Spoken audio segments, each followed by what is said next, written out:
So I recently had a friend ask me how many notebooks it takes me to write a novel. And the short answer is as many as it takes. But the longer answer is a lot, and I use different ones for different parts of the process. So I kind of want to go over that today.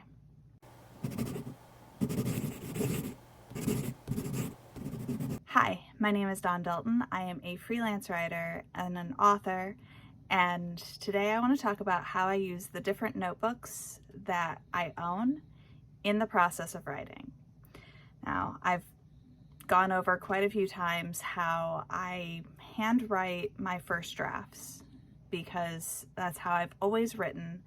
It's how I connect to my stories the best, and I wish that I didn't. I wish that I was one of those writers who could sit down at their computer and just write out their draft on the computer, because it would save me a lot of time. Because the way I do my process now, I end up double writing and sometimes triple writing, and it's a lot. So let's go over how I use notebooks. The first notebook I usually grab when I'm doing idea iteration is my Commonplace notebook. This is the notebook that's with me all the time. It's where I keep my to-do lists, and when I start doing idea iteration on my books, it is usually the first place that I write down any story ideas that I have. And what I do is either I write down a scene that's in my head, or multiple scenes, or just an idea of a sketch of a scene. So for example, I have this idea in my head. I have a picture of a girl hanging from a tree branch upside down with her long black braid hanging, behind her, talking to a guy. That's it. That's the whole thing that's in my head. I know nothing about these two characters, but that's going to go into my Commonplace notebook. And if it becomes an actual scene with dialogue and everything, that's where that's going to go. And when I go through my Commonplace notebook, which I do a couple of times a month, just to sort of clean up some of the stuff that's in there, get rid of like a lot of my to-do lists so that I can easily flip to where I am. If that idea hasn't gone anywhere, it will go into my writer notebook in either story ideas or, actions, or wherever it should actually end up. Now, that scene has since moved from here into an actual book that's in a book that I'm working on right now. But sometimes an idea will take hold and it will continue to be there in the back of my mind that needs to just be written out, where it's full scenes, full characters, a whole world. And at some point, I will decide that it is now too big to be in my Commonplace notebook and needs to be moved into a notebook of its own.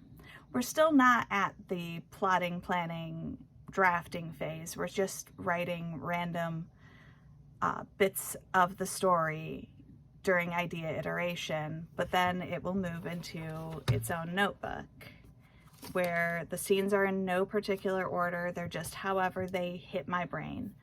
And I will do that until the ideas slow down. Once the ideas have slowed down, that's about the time that I make a document on my Scrivener, just usually titled with the characters' names, unless I already have the plan for the book. And that's when I start organizing those ideas chronologically. And they may not all end up in the final book.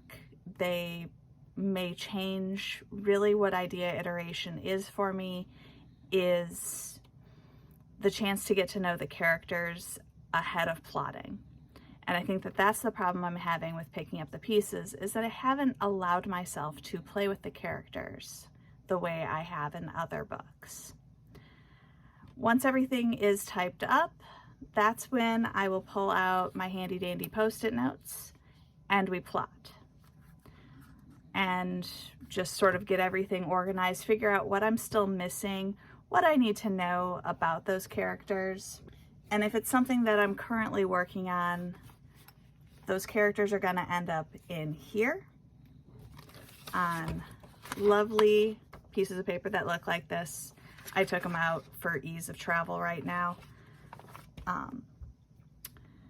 Just so that I can keep track of all the important information about those characters. Now, right now, because I'm working on the Call Sign series, I pulled all of their character notes out of the purple binder, just so that I can have this slipped into the notebook that I am working with, because I don't need to carry everything with me all the time. That's one of the things I love about that system, is I can pull everything out.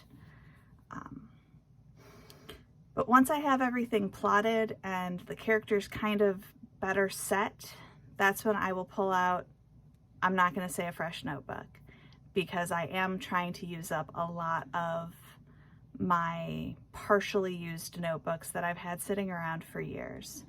But I am a huge proponent of using ye old spiral bound notebooks.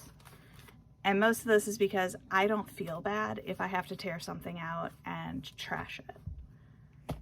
And normally when I'm writing a book, when I'm doing the first real draft of a book, it'll be about 150 handwritten pages that will get me about 50,000 words, with a lot of little placeholders of scenes that I'm not ready to write yet, or I wasn't in the mood to write yet, or I wasn't 100% certain how I wanted to write it, but I knew what the scene was supposed to entail.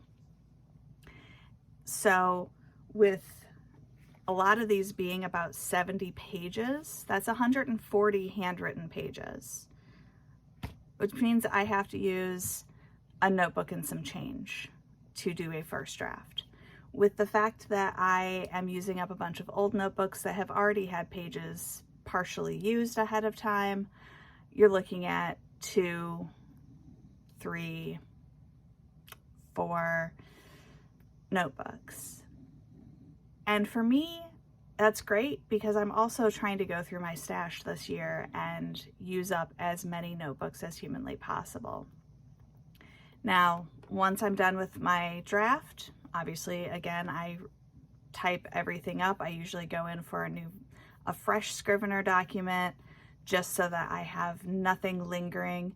Occasionally, I'll go back and forth with the old document just to make sure that there isn't anything that I missed that I desperately need in the book.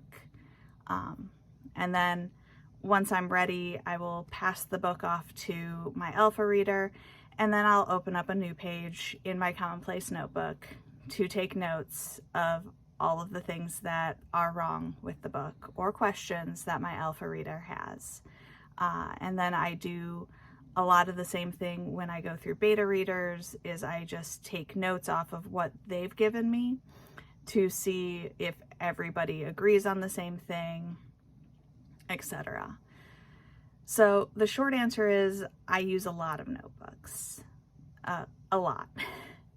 And it's not something I foresee changing in the future, just because it is something that has been a process of my writing since I was a kid.